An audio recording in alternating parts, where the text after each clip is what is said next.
CNews, votre chaîne d'information, Jean-Marc Morandini devrait-il conserver son émission, même si, je le rappelle, il a fait appel d'une condamnation pour corruption? Voilà, c'est ça le sujet pour nous. Il a fait appel et donc pour l'instant on se suspend pas à la justice. On attend. Il y a la présomption d'innocence. Il a fait appel. On attend que ça se déroule.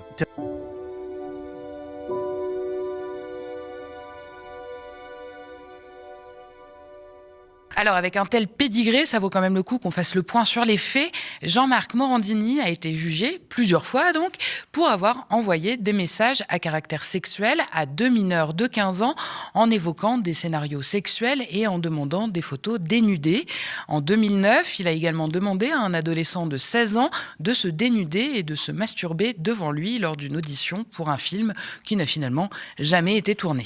Morandini est donc un délinquant sexuel reconnu et fiché par la justice, et comme il a beaucoup d'argent et qu'il ne veut pas admettre son statut de dangereux détraqué de 60 balais, il a annoncé hier qu'il étudiait la possibilité de saisir désormais la Cour européenne des droits de l'homme. Oui, rien que ça, et puis en plus c'est pratique, ça prend une plombe et il pourra continuer de se vautrer dans une fausse présomption d'innocence qui ne tient plus, pour encore environ 10 ans, alors même que par 2 fois des juges ont conclu à sa culpabilité en France et que la décision est définitive en France.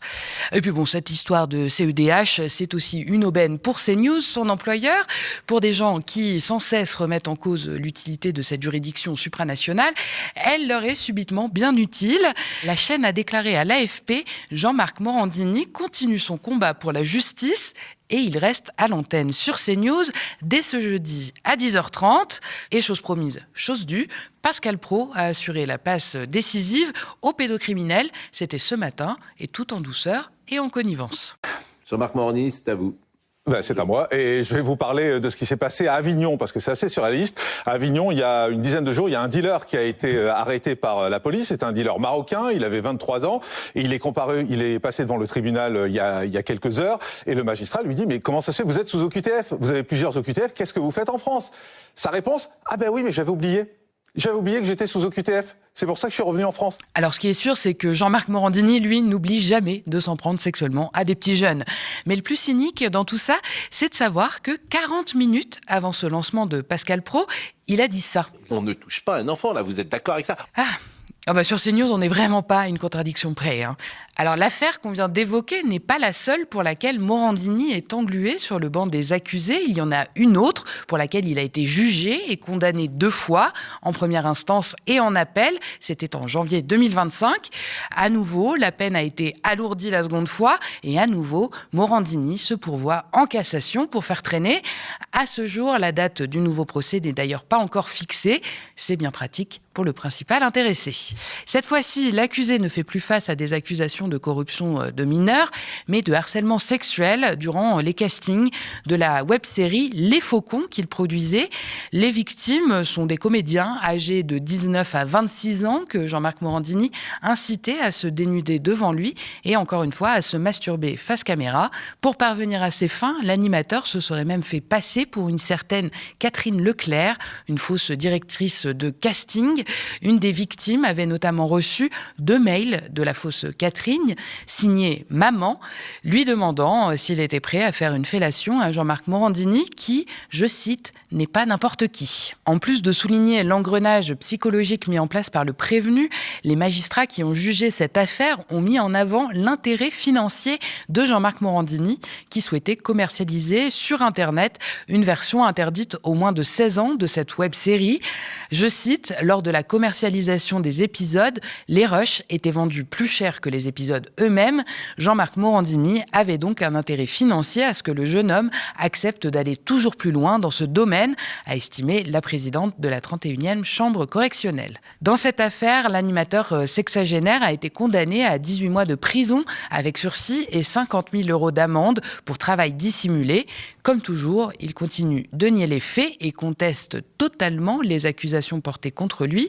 Et donc, malgré tout ce que je viens de vous raconter, malgré ces faits et ces condamnations, dont l'une d'entre elles est définitive au regard du droit français, on le rappelle, malgré l'inscription au fichier des auteurs d'infractions sexuelles, Jean-Marc Morandini est toujours à l'antenne, et ce, quotidiennement, sur CNews.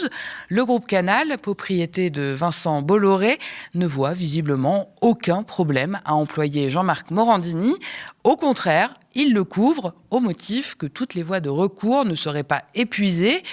3 décisions de justice confirment qu'il est coupable de faits graves à caractère sexuel impliquant des enfants, mais ce n'est pas suffisant pour décider de se séparer de l'animateur. En commission d'enquête, le député insoumis Antoine Léaumont avait interrogé les dirigeants de la chaîne sur cette question.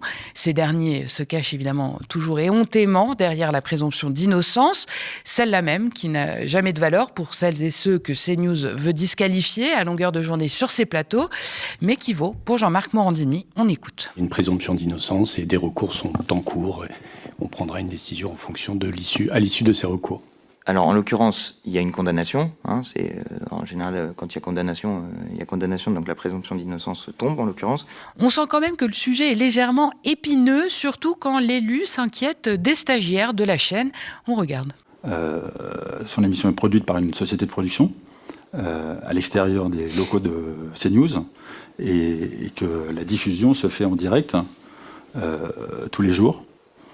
Pour le reste, je ne suis pas... Alors, je fais respecter, c'est-à-dire je fais respecter la loi, mais je ne sais pas si c'est à moi. Là, pour le coup, ça dépasse ma compétence de directeur de l'information. Je vais laisser la parole à Christophe.